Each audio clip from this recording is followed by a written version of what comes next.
नमस्कार। आज बात करते हैं अरावली की। ये कहानी है एक बहुत पुराने हमारे एक रक्षक की, जो आज एक खामोश खतरे का सामना कर रहा है। और ये कोई मामूली पहाड़ नहीं है। सोचिए, ये तो धरती के इतिहास का एक जीता जागता पन्ना है। जी हाँ, ये बिल्कुल सच है। सोच कर देखिए, जब ताकतवर हिमालय का तो जन्म भी नहीं हुआ था, तब से अरावली यहाँ खड़ी इस धरती की निगरानी कर रही थी। ये दुनिया की सबसे पुरानी पर्वत श्रृंखलाओं में से एक है। तो सबसे पहले ये समझते हैं कि अरावली ने एक गार्डियन, एक संरक्षक के तौर पर आखिर किया क्या है। हजारों साल बिना कुछ कहे इसने इस पूरे इलाके को जिंदगी दी है। ये वो तोहफे हैं जिसके लिए हम सब अरावली के कर्जदार हैं। सोचिए, इसने क्या क्या नहीं किया।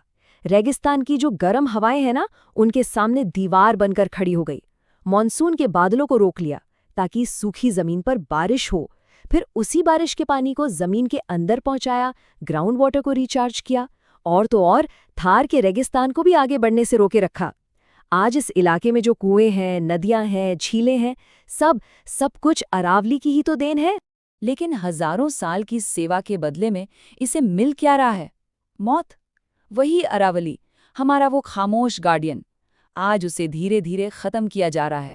और ये सब हो क्यों रहा है? डेवलपमेंट के नाम पर, विकास के नाम पर। तो चलिए देखते हैं कि इस तरक्की के पर्दे के पीछे इस रक्षक पर हमला हो कैसे रहा है। ये लाइन बताती है कि तबाही कितनी तेजी से हो रही है। मतलब इल्लीगल माइनिंग और पत्थर माफिया इतनी तेजी से काम कर रहे हैं कि जो पहाड़ दिन में दिखता है, वो रात होते होते गायब हो जाता है।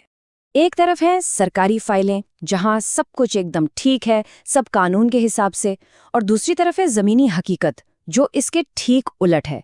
जहां कभी हरियाली थी, वहां अब सिर्फ धूल उड़ रही है, और जहां कभी पानी था, वहां आज बस प्यास बची है। और इस तबाही का जो असर है ना, वो कोई भविष्य में नहीं दिखेगा, वो अभी दिख रहा है, इसी वक्त महसूस हो रहा है। ये एक सूखते हुए भविष्य की झलक है जो आज हमें दिख रही है। तो सबसे पहला असर पानी पे। आज राजस्थान के कई इलाकों में जो ग्राउंड वाटर लेवल है, वो 100 से 200 फीट नीचे चला गया है। मतलब पानी लगातार हमारी पहुंच से दूर जा रहा है। सिर्फ पानी ही नहीं, मौसम भी बदल रहा है। गर्मियां देख लीजिए, टेम्परेचर 50 डिग्री सेल्सियस को छू रहा है। जो अरावली एक नेचुरल एयर कंडीशनर की तरह काम करती थी, उसके कटने से पूरा इलाका अब भट्टी की तरह तप रहा है। और ये सिर्फ एक लोकल प्रॉब्लम नहीं है।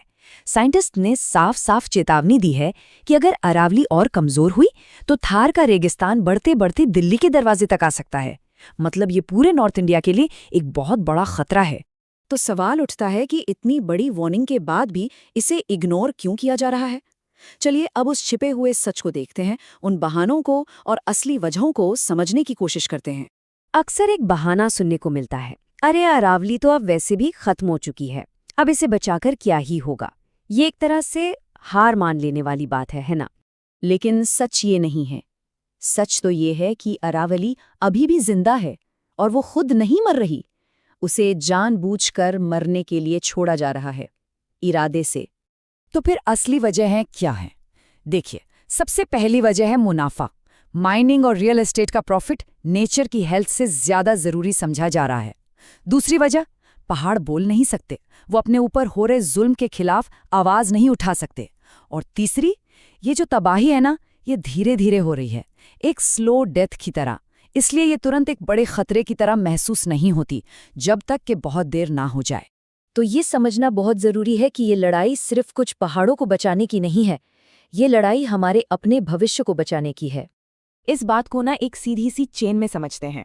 अगर अरावली नहीं बची तो वो पानी भी नहीं बचेगा जो ये हमें देती आई है। ग्राउंड वाटर, नदियां, झीलें सब सूख जाएंगे। और अगर पानी ही नहीं बचेगा तो फिर जिंदगी कैसे बचेगी?